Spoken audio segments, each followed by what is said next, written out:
Hi అండి. నమస్తే. జనారణ్యం రెండవ భాగం. సమయం రాత్రి 7 గంటలు దాటుతోంది. ఆచార్యులు గారు భార్య పేరిందేవి బాల భోజనాలు చేశారు. ఆచార్యులు గారు ఇంటి ముంగిట ఆరుబయట పడక కుర్చీలో కూర్చున్నారు. వంటిల్లు సర్ది బాల పేరిందేవి వచ్చి ఆయనకు కొంచెం దూరంలో చెరో మంచం మీద కూర్చున్నారు. వెన్నెల రాత్రి. క్రితం రోజులాగే ఆకాశం నిర్మలంగా ఉంది. ఉదయం నుంచి గమనిస్తున్నారాయన బాల ముఖంలో వచ్చిన మార్పుని.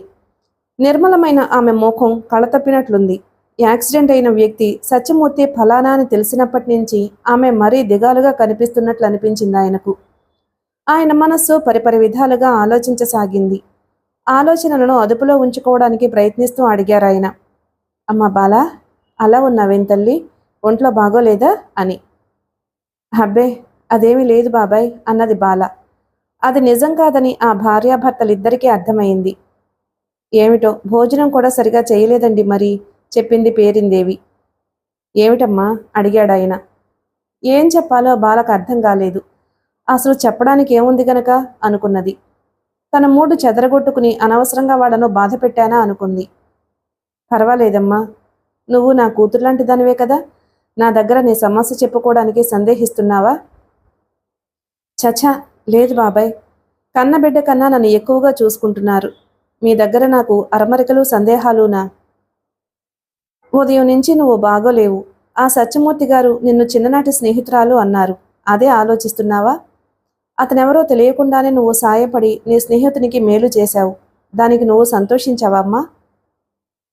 అవును బాబాయ్, అలా నాకు సంతోషంగానే ఉంది. అతని చిన్ననాటి సంగతులు నా చిన్ననాటి సంగతులు గుర్తొచ్చి మనసు చెదిరిన మాట వాస్తవం. ఒక్కొక్క మాట ఒత్తి పలుకుతున్నట్లు చెప్పిందామె. అతను నిన్ను ఇబ్బంది పెట్టేవాడు కాదు కదా? పేరిందేవి ఆందోళనగా అడిగింది. హబ్బే, అలాంటిదేమీ లేదు పిన్ని. బళ్ళు ఓడలు, ఓడలు బళ్ళు అవుతాయంటారే, అందుకు ఉదాహరణే అతని జీవితం. అవునా? ఆచార్యులు గారు కుతూహలం ప్రకటించారు. అవును బాబాయ్. ఆచార్యులు గారు ఆకాశం కేసి చూస్తూ కూర్చుండిపోయారు. పేరిందేవి అలసటగా నడుం వాల్చింది. వేళ్లు విరుచుకుంటూ ఏటో చూస్తూ మౌనంగా కూర్చుండిపోయింది బాల. ఆమె మనస్సు ఎక్కడికో వెళ్ళిపోయింది. 25 కిందటి సంఘటనలు కళ్లల్లో తిరగసాగాయి. బాధ, సంతోషం, దుఃఖం ఇదిమిద్దంగా ఏదీ తెలియని జీవితం. మీది కాకినాడ పక్కన పల్లెటూరు అని కదూ చెప్పావు? ఉన్నట్లుండి అడిగారాయన. అవునన్నట్లు తల ఊపింది బాల. అతనిది మీ ఊరేనా? మా ఊరే. మా ఇంటి పక్కనే అతనిల్లు కూడా. అయితే బాగా తెలుసున్నవాడే. పోనీలేమ్మా, బాబాయ్తో వెళ్ళి ఆపదలో ఉన్న అతన్ని ఆదుకున్నావు. అంతకన్నా పుణ్యం ఏం కావాలి అన్నది పేరిందేవి. ఆచార్యులు గారు ఆ విషయాలు వినాలని కుతూహలం చూపిస్తున్నారనుకున్నది బాల. నిజానికి ఆయనకు అలాంటి కుతూహలమేమీ లేదు. కొత్తగా వచ్చిన ఈ పాత పరిచయం మళ్ళీ ఆమె జీవితంలో ఏం ఒడిదుడుకులు రేపుతుందో అని ఆయన ఆలోచిస్తున్నారు. నిజానికి ఏ బంధుత్వమూ లేని బాల అంటే ఆ దంపతులిద్దరికీ చాలా అభిమానం. సుఖాన్ని దుఃఖాన్ని సమంగా తీసుకునే ఆమె స్థితప్రజ్ఞతకి ఒక్కోసారి ఆచార్యుల గారికి ఆశ్చర్యంగానూ అనిపిస్తుంది. ఎప్పుడూ చిరునవ్వు తప్ప అలసట ఏమాత్రం కనబడని ఆమె ముఖం ఆయనకు స్వాంతననిస్తుంటుంది. ఎప్పుడైనా మనసు బాగాలేనప్పుడు ఆమె చేత భాగవతం చదివించుకుంటారాయన. భాగవతంలో పద్యాలు ఆమె రాగయుక్తంగా పాడుతుంది. అది ఆమెకు వాళ్ళ అమ్మమ్మ నేర్పిన విద్య. అదేమిటో తెలియదు గాని ఏ క్షణమైతే ఆమె ఆ ఇంట కాలు పెట్టిందో ఆనాటి నుంచి ఆ దంపతులకి ఒక ఊరట కలిగింది. ఇంట్లో మూడో మనిషి కదలాడుతుంటే నిండుదనంగా అనిపించింది. అందుకే కూతుర్లాంటి తన బాలకి కొత్త సమస్యలు ఏమీ రావు కదా అని ఆలోచిస్తూ సత్యమూర్తి గారి గురించి యథాలాపంగా అడిగాడాయన. అయితే అతని గురించి వివరాలు చెప్పకపోతే ఆయన వేరే విధంగా అనుకుంటారేమోనని బాల అనుకుంది. పైగా ఆమెను జ్ఞాపకాలు తరుముకొస్తున్నాయి. అతనిది మా ఇంటి పక్కన ఇల్లే బాబాయ్. చిన్నప్పటి నుంచి నాకు తెలుసు. నాకంటే ఒక క్లాస్ ఎక్కువ. 10th వరకు ఒకే స్కూల్లో చదివాము. అతను ఇంటర్ ఫెయిల్ అయ్యాక చాలా మార్పులు జరిగాయి. అదే ఆఖరిసారి చూశాను అతన్ని. మళ్ళీ ఇప్పుడు చూశాను, చెప్పింది బాల. ఆమె స్వరంలో ఏదో మార్పు ధ్వనించింది ఆయనకు. అది ఆర్ద్రతో ఏమిటో ఆయనకే అర్థం కాలేదు. ఇప్పుడు ఆయనలో కుతూహలం బయలుదేరింది. ఆ ఇద్దరికీ సంబంధించిన ఆ గత స్మృతులు తెలుసుకోవాలని ఆయన మనసు ఆరాటపడింది. కానీ అదేమీ ఆయన బయటకు కనిపించనీయలేదు. ఏరా సత్తిపండు, ఇంకా నిద్రలేవలేదు? పాలు తేవాలి పొద్దుకి వెళితే మరీ నీళ్లపాలు పోస్తుంది, లేచి వెళ్ళు. పెద్ద మేనత్త సుబ్బలక్ష్మి అరుపులకి ఉలిక్కిపడి లేచాడు సత్తిపండు. లేచి వెళ్ళు నాన్న, పాలు తీసుకురా. తల్లి సుభద్ర అతని దగ్గరకొచ్చి అనునయంగా చెప్పింది. సత్తిపండు జారిపోతున్న ప్యాంటు పైకి లాక్కున్నాడు. తల్లి తెచ్చిచ్చిన చొక్కా వేసుకున్నాడు. అది భుజాలు దిగి లూజుగానే ఉంది. పెద్ద మేనత్త దగ్గర స్టీలు క్యారియరు, రెండో మేనత్త దగ్గర, మూడో మేనత్త దగ్గర చెరో గిన్నె పుచ్చుకుని పాలకు బయలుదేరాడు. పల్లెటూరు కావడం వల్ల విజయ పాలు, హెరిటేజ్ పాలు వంటివి దొరకవు. గేదెలున్న రైతులు ఇళ్లల్లో వాడుగ్గా పాలు, వెన్న, పెరుగో మజ్జిగో కొనుక్కోవడం ఇప్పటికీ గ్రామాల్లో మామూలే. వాళ్ళింటికి 3 ఇళ్ల అవతల పద్దారెడ్డి ఇంట్లో పాలు వాడకం. ఒరేయ్, ఈ మధ్య మరీ నీళ్లపాలు పోసేస్తున్నారు, కొంచెం చెప్పు నేను చెప్పానని. సత్తిపండు గుమ్మం దాటుతుంటే సుబ్బలక్ష్మి మళ్ళీ అరిచి చెప్పింది. అలాగే అన్నట్లు తల ఊపాడు సత్తిపండు. రోడ్డు మీదకొచ్చి 4 అడుగులు వేయగానే పక్కింటి ముందు కళ్ళాపి చల్లి ముగ్గు పెడుతోంది బాలా త్రిపురసుందరి. ముగ్గు పెడుతూనే పక్కకి చూసింది. సత్తిపండు కనపడగానే నవ్వింది. అతను నవ్వాడు. ఆమెను దాటుకుంటూ వెళ్లి పద్దారెడ్డి ఇంట్లో పాలు పోయించుకుని వస్తుంటే ముగ్గు పెట్టడం అయిపోయినా బాల అక్కడే నిలుచుని సత్తిపండుని చూసి మళ్లీ నవ్వింది. రోజు ఆ క్షణం ఆ ఇద్దరికీ అలవాటు. పైట చెంగును బిగువుగా చుట్టూ తిప్పి లంగాలో దోపింది. ఓ పక్క లంగా కుచ్చిళ్లు పైకి తోపింది. నిద్దట్లో రేగిన జుట్టు ముఖం మీద పడుతుంది. 3 గిన్నెల నిండా పాలతో ఆమెనే చూస్తూ నవ్వుతూ ఇంట్లోకి వెళ్ళాడు సత్తిపండు. అతను తన గుమ్మం మెట్లు ఎక్కగానే బాల ఇంట్లోకి వెళ్ళిపోయింది. అంత పొద్దున్నే సత్తిపండుని చూడ్డానికి బాల ఇంటి ముందు ముగ్గు వేయడానికి వస్తుందని ఆమెకు తప్ప ఎవ్వరికీ తెలియదు. అప్పుడు సత్తిపండు ఇంటర్ 2వ సంవత్సరం చదువుతున్నాడు. ఏరా, చెప్పావా నీళ్లపాల సంగతి? పాల క్యారియర్ అందుకుంటూ అడిగింది సుబ్బలక్ష్మి. చెప్పానన్నట్టు తల ఊపాడు సత్తిపండు.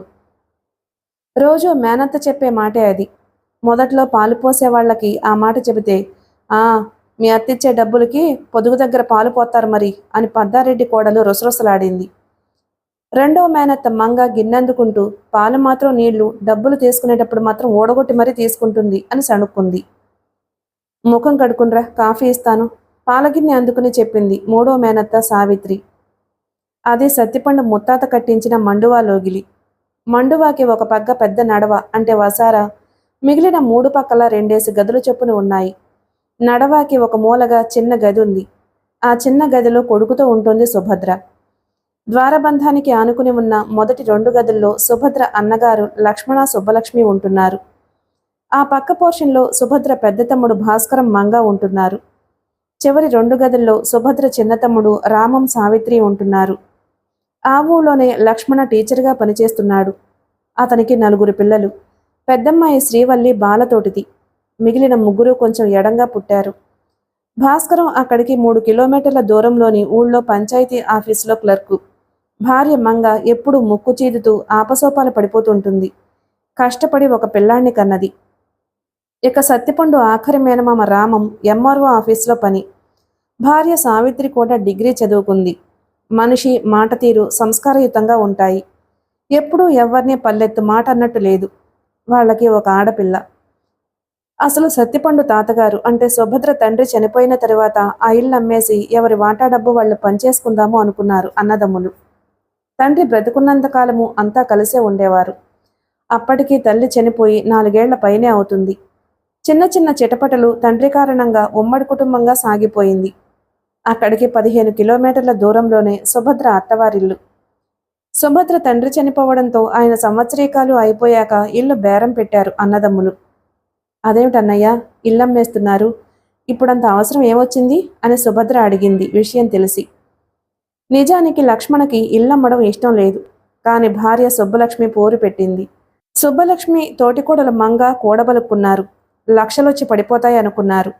అమ్మబోతే అడవి, కొనబోతే కొరివి అన్నట్టు 300 గజాలు పైచిలుకు ఉన్న ఆ స్థలం, ఇల్లు 2 లక్షలకు అడిగారు.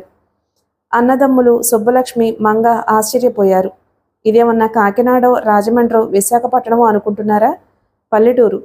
2 లక్షలు ఇస్తామన్నారంటే గొప్ప మాటే అన్నాడు సంగతి తెలిసిన పద్దారెడ్డి. మరి ఎంత తక్కువ, దారుణం కాకపోతేను దీర్ఘాలు తీసింది సుబ్బలక్ష్మి. భర్త భాస్కరానికి బొత్తిగా ఏమీ తెలియదని తెగ విసుక్కుంది మంగ. ఇంత పెద్ద ఇల్లు అంత తక్కువగా అని డీలా పడిపోయాడు రామం. ఎక్కువ రేటొస్తుందని ఎలా అనుకున్నారు మీరు? ఇదొక సాదాసీదా పల్లెటూరు. పోనీ 5-6 ఏళ్లలో ఊరు బాగా ఎదుగుతుంది అన్న అవకాశం ఏదైనా ఉంటే స్పెక్యులేషన్ మీద భూముల ధరలు పెరుగుతాయి. ప్రస్తుతం అలాంటిదేమీ లేదు కదా. ఈ ఇంటికి ఇంతకు మించి ధర వస్తుందని నాకు నమ్మకం లేదు. మీరు ఆలోచించండి, తొందరపడొద్దు అని భర్తకు సలహా ఇచ్చింది సావిత్రి.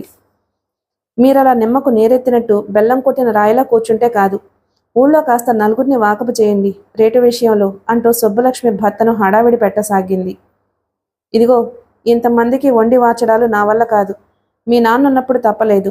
ఆయన పోయారు కదా, ఇక ఎవరి దారి వారు చూసుకోవడం మంచిది. ఆనక నువ్వన్నా చెప్పావు కాదని నన్ను సతాయించి లాభం లేదు అని మంగ భర్తను పోరసాగింది. లక్ష్మణ, భాస్కరం ఎటూ నిర్ణయించుకోలేకపోతున్నారు. అంత తక్కువకి ఇల్లమ్మడం వాళ్ళకి ఇష్టం లేదు. వాళ్ళు ఈ ఊగిసలాట ఉన్న సమయంలోనే సుభద్ర భర్త చనిపోయాడని పిడుగులాంటి వార్తొచ్చింది. పెద్దగా జబ్బు పడింది లేదు. 3 రోజులు బాగా జ్వరం వచ్చింది. 4వ రోజు మృత్యువు తీసుకుపోయింది. బ్రెయిన్ హ్యామరేజ్ అన్నారు డాక్టర్లు. సుభద్ర మామగారు పూర్తిగా నిర్లక్ష్యం మూర్తిభవించిన మనిషి. కొడుక్కి జ్వరం వస్తే తెలిసి తెలియని వైద్యంతో ఆకాశాయం ఏకాశాయం తాగించారు. మంచి వైద్యం చేయిస్తే మనిషి బ్రతికేవాడని 10 మంది అనుకున్నారు. ఏమైతేనే సుభద్ర జీవితం బుగ్గిపాలైంది. ఆమె భర్త ఏదో ప్రైవేటు కంపెనీలో పనిచేసేవాడు. సుభద్ర మామగారు మొదట్నుంచి తిని కూర్చునే మనిషి. కొద్దో గొప్పో తండ్రి నుంచి సంక్రమించిన పొలం పుట్ర హారతి కర్పూరంలా కరిగించేశాడు. ఉన్న ఒక్క ఇంటి మీద అప్పులు చేశాడు. కొడుకు సంపాదన మీదే కుటుంబం గడుస్తుంటే ఆ కొడుకే పోయాక పరిస్థితి ఎలా ఉంటుందో తెలిసింది. ఆ పరిస్థితుల్లో పుట్టింటికి వచ్చి సుభద్ర ఇష్టం ఉన్నా లేకున్నా అక్కడే ఉండిపోవాల్సి వచ్చింది. అప్పటికే సత్తిపండు 9th చదువుతున్నాడు. 4 నెలలు గడిచేసరికి సుబ్బలక్ష్మి మంగ చెవులు కొరుకోవడం మొదలుపెట్టారు.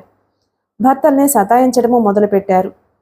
ఇల్లు అమ్మకం విషయం మళ్లీ ముందుకొచ్చింది. గంటల తరబడి ఫలితం లేని చర్చలు మొదలయ్యాయి. రామం వాటికి దూరంగానే ఉన్నాడు. ఈసారి మాత్రం సుభద్ర ఆ విషయంలో కలుగ చేసుకోలేదు. తానే పుట్టెడు దుఃఖంలో ఉంది. చెడి పుట్టింటికి రాకూడదంటారు కానీ తనకు రాక తప్పలేదు. ఎంత ప్రయత్నించినా ఇంటి మీద అంతకు మించి ధర రాలేదు. రాదని లక్ష్మణకు అర్థమైంది. భాస్కర్కి తెలిసొచ్చింది. రామానికి ఇంతకు ముందే తెలిసొచ్చింది. చివరికి ఇంటిని 3 వాటాలుగా పంచుకుందామని, ప్రస్తుతానికి అమ్మకం మాట పక్కన పెడదామని అనుకున్నారు. ఆయన ఇంటికి పెద్ద. ఇంటి పెద్ద ముందు పోర్షన్లో ఉండాలి అన్నది సుబ్బలక్ష్మి. అన్నగారి మీద గౌరవమో మరి ఏదన్నానో మిగిలిన వాళ్ళు సరే అన్నారు. మీ వదిన సంగతి నీకు తెలుసు కదరా రాము. 2వ పోర్షన్కి కాస్త దక్షిణపు గాలి బాగా వస్తుంది. అది నేను తీసుకుంటాను అన్నాడు భాస్కరం. రామం ఏదో అనబోయాడు గాని కళ్లతోనే వారించింది సావిత్రి. ఇక చివరి పోర్షన్ రామం కిందకొచ్చింది. మరి అక్కయ్య? సుభద్రని ఉద్దేశించి రాము అస్పష్టంగానే గొణిగాడు. ఆ మాటకి లక్ష్మణ మనసు చివుక్కుమంది. నెల నెలా మీ ముగ్గురన్నదమ్ములు ఆవిడకి ఎంత అనివ్వండి, ముక్తాయింపుగా సమర్థనగా అంది మంగ. ఈ మాటకి లక్ష్మణ మనసు మూలిగింది. రామం కూడా బాధపడ్డాడు. కానీ రెండో అన్న భాస్కరం, రెండో వదిన మంగ, పెద్దొదిన సుబ్బలక్ష్మి, ఈ ముగ్గురు తత్వము అతనికి బాగా తెలుసు. భాస్కరం ఏం మాట్లాడినా తన చేతికి మట్టంటకుండా వ్యవహరిస్తాడు. మంగ ఎంతసేపు నీది నాది అన్నట్టు మాట్లాడుతుంది. ఇక సుబ్బలక్ష్మి అవకాశాన్ని బట్టి ఎటు వీలుగా ఉంటే అటు ప్లేటు ఫిరాయిస్తుంది. అందుకే ఆ విషయంలో ఇంకా మాట్లాడదలుచుకోలేదు. వాళ్ళ ధోరణి సావిత్రికి చికాగ్గా అనిపించింది. ఎంతసేపు లాభం నష్టం అంటూ మాట్లాడే తోటికోడళ్ల మీద యావగింపు కలిగింది. వాళ్లకు దూరంగా బియ్యమేరుతూ కూర్చున్న సుభద్రకి ఈ మాటలన్నీ వినిపిస్తూనే ఉన్నాయి. వదిన మరదళ్ల ధోరణి బాగానే అర్థమైంది. అక్కడ తన పరిస్థితి తెలిసొచ్చింది. అయినా ఆమె చెయ్యగలిగిందేమీ లేదు. నడిసంద్రంలో చొక్కాని లేని నావలా ఉన్న తను కాలప్రవాహంలో కొట్టుకుపోవలసిందే తప్ప ప్రస్తుతం ఏమీ చేయగలిగింది లేదని నిట్టూర్పు విడిచింది. ఏం మనుషులండి బాబు. భర్త చనిపోయి పుట్టెడు దుఃఖంలో ఉన్న మీ అక్కయ్యని ఆ చిన్న గదిలో వేరింటి కాపురం పెట్టమంటారా? నెల నెల ఆవిడికి ఎంతిద్దామనుకుంటున్నారు? సంప్రదింపులు నిర్ణయాలు అయిపోయాక ఇంట్లోకొచ్చిన భర్తను నిలేసింది సావిత్రి. ఈ నిర్ణయాలు నాకు నచ్చలేదు సావిత్రి. కాదంటే ఘర్షణ జరుగుతుంది. మా వదినలిద్దరూ తక్కువ కాదు. ఎంత మెత్తగా కనిపిస్తుంటారో అంతకు రెట్టింపు. మా నాన్నను రాచి రంపాన పెట్టారు వాళ్ళిద్దరూ. నువ్వు వచ్చాక నువ్వు ఆయన్ని కాస్త కనిపెట్టుకుని చూస్తుంటే ఇక బాగోదని వాళ్ళు కాస్త తగ్గారు అన్నాడు రామం భార్యతో. ఏమో బాబు, ఇక రేపటి నుంచి వేరు కుంపట్లు ఎలాగూ పెడుతున్నాం. ఆ పెట్టేదేదో మీరు పనిచేసే ఊళ్ళోనే మకాం పెడితే మంచిది. సావిత్రి తన మనసులో మాట చెప్పేసింది. నువ్వన్నది నిజమే. కానీ మనం వేరే వెళ్ళిపోతే తప్పంతా మన మీదకే నెట్టేస్తారు. కొన్నాళ్ళుండి ఆ తర్వాత వెళ్ళిపోదాం అన్నాడు రామం. సావిత్రి మాట్లాడలేదు. నిజానికి ఉమ్మడి కుటుంబం నుంచి విడిపోయి వేరే కాపురం పెట్టించాలన్న ఆలోచన ఆమెకు ఏనాడూ లేదు. కాని ఆ రోజు జరిగిన తతంగానికి చిరాకొచ్చే అలా అన్నదామె. పాపం అక్కయ్య పరిస్థితి తలుచుకుంటేనే బాధగా ఉంది. కాసేపయ్యాక అన్నాడు రామం. సావిత్రి మాట్లాడలేదు. సుభద్ర పరిస్థితి తలుచుకుంటే ఆమెకి జాలేస్తుంది, బాధగానూ ఉంది. 10 రోజులు గడిచేసరికి ఆ మండువాలో గిల్లో చాలా మార్పులు జరిగిపోయాయి. ఇళ్ల వాటాలు పంపకం అంటూ నామమాత్రంగా ప్రారంభమైన కార్యక్రమం స్టీలు గిన్నెలు, స్పూన్లు పంచుకొనడం దాకా వెళ్ళిపోయింది. రామం, ఇవన్నీ నీవయ్యా? సావిత్రేంటి ఇంట్లోనే కూర్చుండిపోయింది? వదినలిద్దరూ అడిగారు. రామం విననట్లు ఊరుకున్నాడు. వాళ్ళిచ్చిన సామాను తెచ్చి ఇంట్లో పెట్టాడు. సావిత్రి ముందే చెప్పింది, ఫలానా కావాలని, మీరు అడగొద్దు, వాళ్ళిచ్చింది తీసుకురండి. ఏమీ ఇవ్వకపోయినా సంతోషంగా రండి, నేను మాత్రం ఆ పంపకాల జోలికి రాను అని. ముగ్గురన్నదమ్ములు 3 కాపురాలయ్యాయి. నడవలోని గదిలో సుభద్ర ఒద్దికగా సామాను సర్దుకుంది. 3వ రోజు ఉదయం లక్ష్మణ సుభద్ర గదికొచ్చి చాప మీద కూర్చున్నాడు. అన్నగారికి స్ట్రాంగ్గా డికాషన్ చేసిన కాఫీ అంటే ఇష్టం. సుభద్ర కాఫీ కలిపిచ్చింది. ఆ కాఫీ తాగాక ప్రాణం లేచొచ్చినట్లయింది లక్ష్మణకి. భార్య సుబ్బలక్ష్మి చేసే కాఫీ అలా ఉండదు. అంతంత కాఫీ పొడి వేస్తే ఇల్లు గుల్లైపోతుందని ఆమె ఆరాటం. ఇలా కాఫీ తాగి చాలా రోజులైందే సుభద్ర, ఉండబట్టలేక అనేశాడు లక్ష్మణ. ఆమె సంతృప్తిగా నవ్వింది. అతను చాలాసేపు కూర్చున్నాడక్కడ. చెల్లెలితో ఏదో చెప్పాలనుకున్నాడు గాని చెప్పలేకపోయాడు. అన్నగారి మానసిక స్థితి ఆమెకు అర్థమైంది. ఈ రోజుల్లో ఇలాంటి వేరే కాపురాలు మామూలే అన్నయ్య, నువ్వదేమీ మనసులో పెట్టుకోకు. నేను మాత్రం ఎక్కడున్నాను గనక మీ మధ్యనే కదా, మునిపట్ల పెద్ద సంసారాలు కష్టం అన్నయ్య అన్నది సుభద్ర. లక్ష్మణకు ఏమనాలో అర్థం కాలేదు.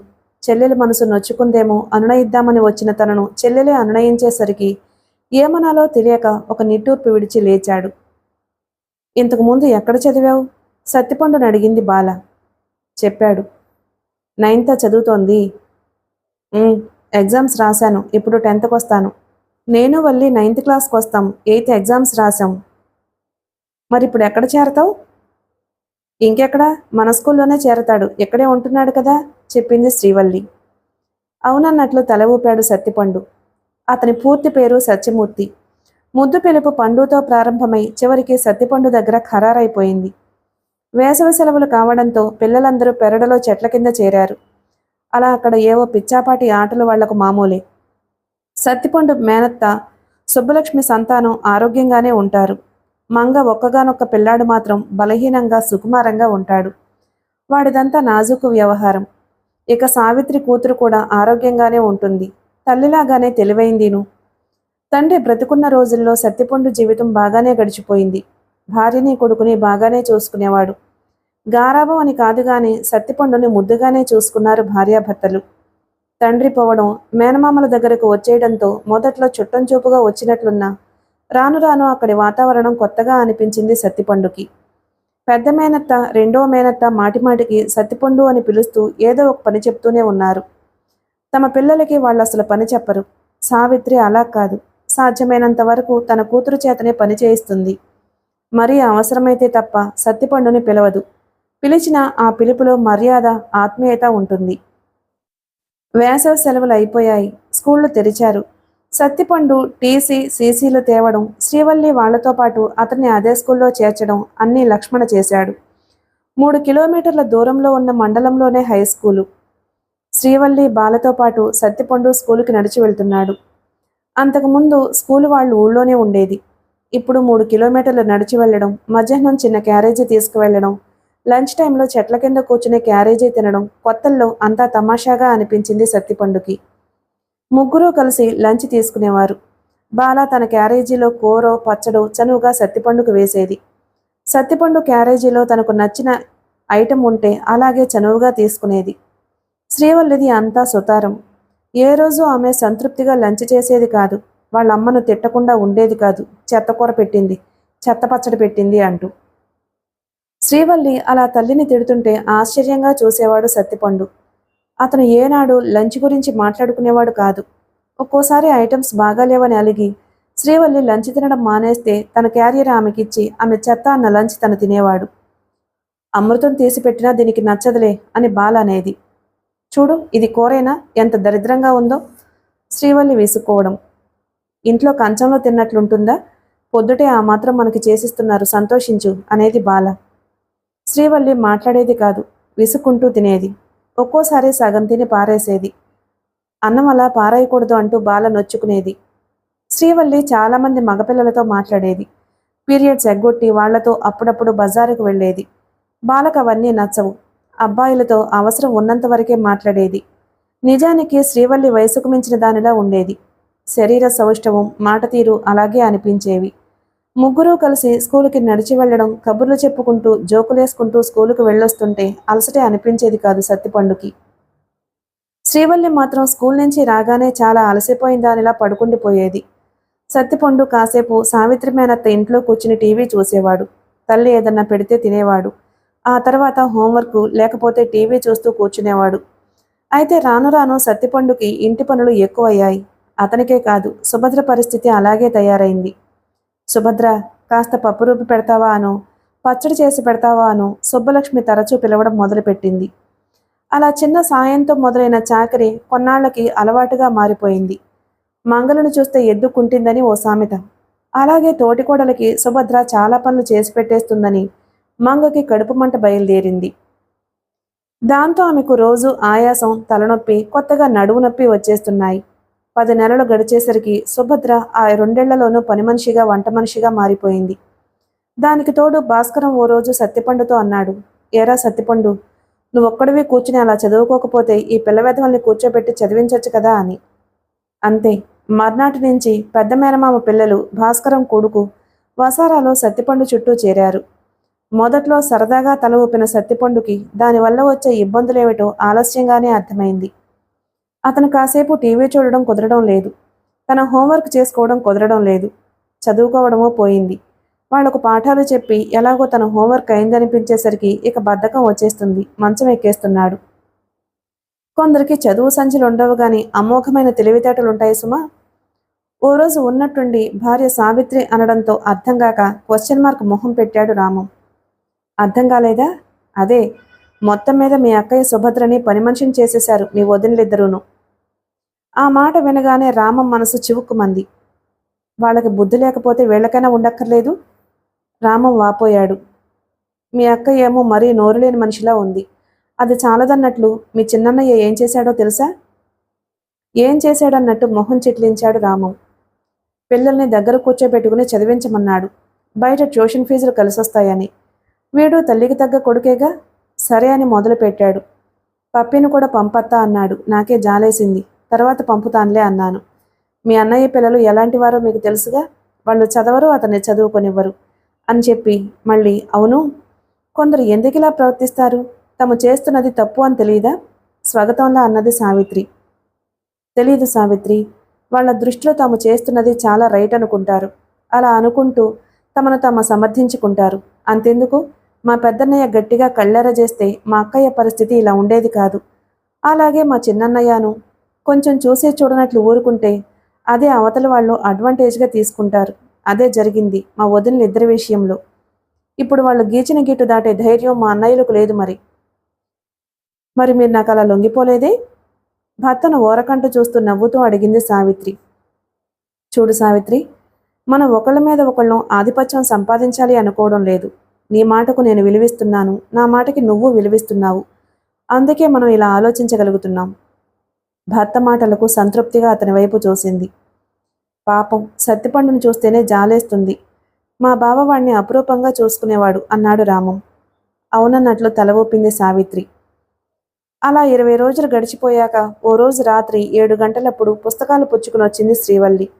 నాకు ప్రైవేట్ చెబుతావా అంటూ. అప్పటికి పిల్లల చేత హోంవర్క్ చేయించి ఆ రోజు పాఠం చదవమని చెప్పి తన చదువు సంగతి చూసుకుంటున్నాడు సత్తిపండు. ముందు హోంవర్క్ ఉంటే పూర్తి చేసుకో అన్నాడు శ్రీవల్లితో. మాకో తద్దినం మాస్టర్ ఉన్నారులే మ్యాథ్స్కి. విసుక్కుంటూ మ్యాథ్స్ పుస్తకం తీస్తోంది శ్రీవల్లి. తద్దినం మాస్టారా? అవును, ఎప్పుడు తద్దినం భోజనం చేసిన వాడిలాగా తమలపాకులు నములుతూ బ్రయావు బ్రయావు అంటుంటారు. ఆయన సంగతి మనకెందుకులే. ఏం చెబుతాడో గాని ఒక్క ముక్క అర్థమై చావదు. మళ్ళీ విసుక్కుంది. అర్థం కాకపోతే నేను చెబుతానులే అంటూ ఆమె మ్యాథ్స్ పుస్తకం తీసుకుని ఎన్ని చాప్టర్లు అయ్యాయో అడిగి మొదటి చాప్టర్ చెప్పడం ప్రారంభించాడు సత్తిపండు. అరగంట శ్రద్ధగానే విన్నది శ్రీవల్లి. తరువాత చటుక్కున లేచి ఇంట్లోకి వెళ్ళి తినడానికి గిన్నెలో ఏదో పోసుకుని తెచ్చుకుంది. మళ్ళీ పాఠం చెప్పడం మొదలుపెట్టాడు సత్తిపండు. కొంతసేపు శ్రద్ధగానే విన్నదామె. ఇంతలో భాస్కరం ఇంట్లోంచి టీవీలో సినిమా పాట వినిపించింది. పోకిరి సినిమాలో పాట కదూ, చాలా బాగుంటుంది బావా, నువ్వు చూసావా ఆ సినిమా అని అడిగింది శ్రీవల్లి. సత్తిపండుకి చిరాకేసింది. నిన్నే, చూసావా ఆ సినిమా? నేను 2 సార్లు చూశాను. ఇంట్లో వాళ్ళకి ఒక్కసారి చూసినట్లే తెలుసు. పక్కనున్న వాళ్ళకి వినిపించకుండా సత్తిపండు చెవిలో చెప్పింది శ్రీవల్లి. ఈసారి ఆశ్చర్యంగా అనిపించింది అతనికి. మహేష్ బాబు చాలా బాగా యాక్ట్ చేశాడు తెలుసా?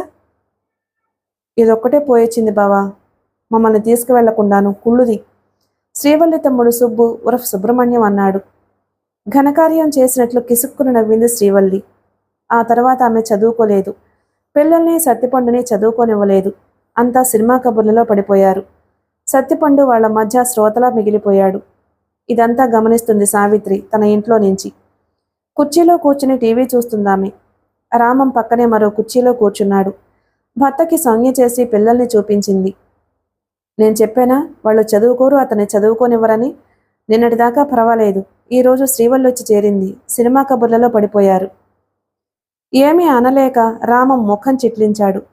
నాకు తెలియకడుగుతాను, మీ పెద్దన్నయ్య చేసేది టీచర్ ఉద్యోగం కదా, ఆయన కూర్చోబెట్టి చదివించొచ్చు కదా అని అడిగింది సావిత్రి. చదివించొచ్చు, కానీ ఆ పని చేయడు. ఇంటి దగ్గర ట్యూషన్లు చెబితే అదనపు రాబడి ఉంటుందని మా పెద్దోదిన పోరు పెట్టింది. మా అన్నయ్య ఈ ఒక్క మాటే ఆయన వినలేదు.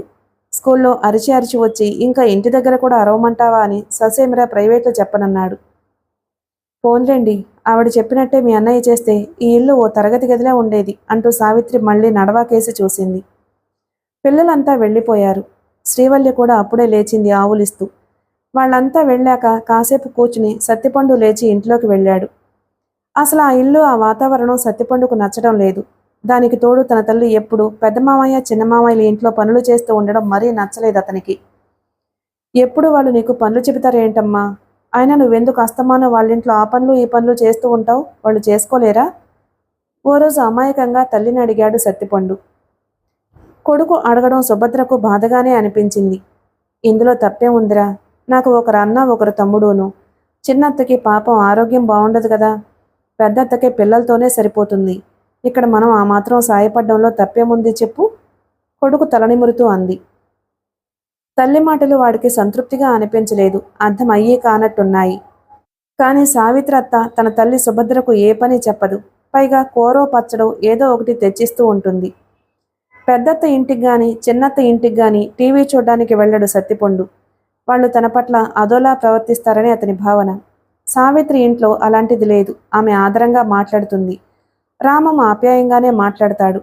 మంచం మీద పక్కనే కూర్చోబెట్టుకుని మాట్లాడతాడు. చదువు గురించో స్కూల్ గురించో అడుగుతాడు.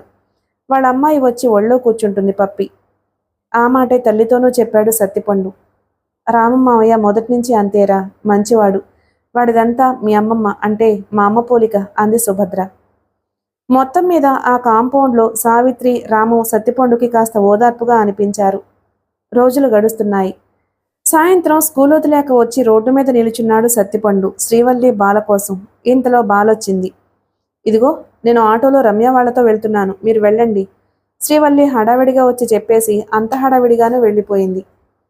ఈ వయసులోనే దీనికి తిరుగుళ్ళు ఎక్కువైపోయాయి, ఇక పెద్దయితే పట్టుకోగలమా విసుక్కుంది బాల. ఇద్దరూ బయలుదేరారు. సరే గాని మరి ప్రైవేటు నాకు చెబుతావా? కొంత దూరం వచ్చాక ఉన్నట్టుండి అడిగింది బాల.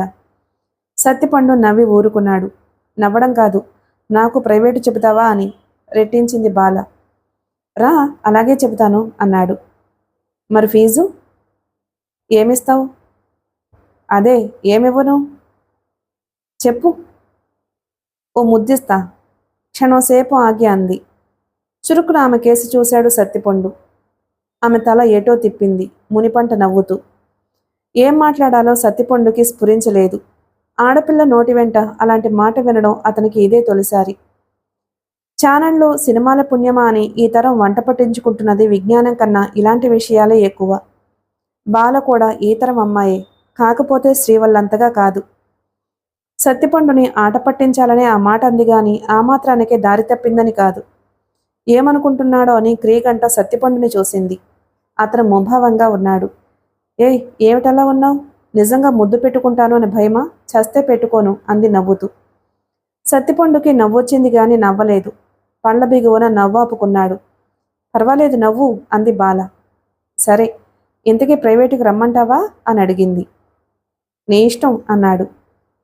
అంతేగాని నువ్వు రమ్మని అనవా? అక్కడ నువ్వు ఒక్కదానివే తక్కువయ్యావు. అదే, వాళ్ళకి చదువు మీద ఇంట్రెస్ట్ ఉంటే కదా, వాళ్ళతో పాటు నీకు టైం వేస్టు. అవునులే, వల్లి సంగతి నాకు తెలియకపోతే కదా. సరే, నీది అసలే 10th కదా, నేను చదువుకొనిస్తున్నారా వాళ్ళు? నవ్వి ఊరుకున్నాడు. అసలు ఈ స్కూల్లో చేరడమే శ్రీవల్లికి ఇష్టం లేదు. కొత్తగా పెట్టిన కాన్వెంట్లో చేరతానని కూర్చుంది. వాళ్ళ నాన్న ఒప్పుకోలేదు. వాళ్ళమ్మ మాత్రం కాన్వెంట్లో చేర్చాలనే అనుకుంది. మీ మామయ్య వాళ్ళ మాట పడనివ్వలేదు. ఇది 4 రోజులు ఏడ్చి స్కూల్ కూడా మానేసింది. మీ అమ్మ గాజులమ్మి ఫీజు కట్టి చేరమన్నాడు మీ పెద్ద మామయ్య. దాంతో తల్లి కూతుళ్ళిద్దరూ సర్దుకున్నారు. ఈ విషయం నీకెవ్వరూ చెప్పలేదా అంది బాల. లేదు. దానికి గొప్పలెక్కువ కదా, ఇలాంటి విషయాలు ఎందుకు చెబుతుంది? వాళ్ళిద్దరూ నడుచుకుంటూ ఊరి పొలిమేర వరకు వచ్చేసరికి అక్కడ చెట్టు కింద వేళ్ల కోసమే ఎదురు చూస్తుంది శ్రీవల్లి. ఏంటి ఇక్కడున్నావు అడిగింది బాల. మీకోసమే షాపింగ్ చేద్దామని వాళ్లతో వెళ్ళాను చెప్పింది శ్రీవల్లి. ఏం కొన్నావే అంది బాల. నెయిల్ పాలిష్, రకరకాల బొట్టు బిళ్ళలు చూపించింది శ్రీవల్లి. బాల ముఖం కేసి చూశాడు సత్తిపండు. ఆమె నుదుటి మీద కందిపద్దంత ఎర్రటి బొట్టు బిళ్ళుంది. శ్రీవల్లి రకరకాల బొట్లు పెట్టుకుంటుంది. కొన్ని ఎప్పెట్టుగా అనిపిస్తుంటాయి. ఆ విషయం ఇప్పుడు గుర్తుకొచ్చింది సత్తిపండుకి. బాల నుదుటన ఎప్పుడూ ఒకే రకం బొట్టు అందంగా కనిపిస్తుంది అతనికి. వాళ్ళు నన్ను ఇక్కడ దించేసి వెళ్ళిపోయారు, వాళ్లతో నడుస్తూ చెప్పింది శ్రీవల్లి. శ్రీవల్లి చాలా ఫాస్ట్ అనుకున్నాడు సత్తిపండు. మిగిలిన కథ తరువాయి భాగంలో విందాం. Please like and subscribe my channel. Thank you.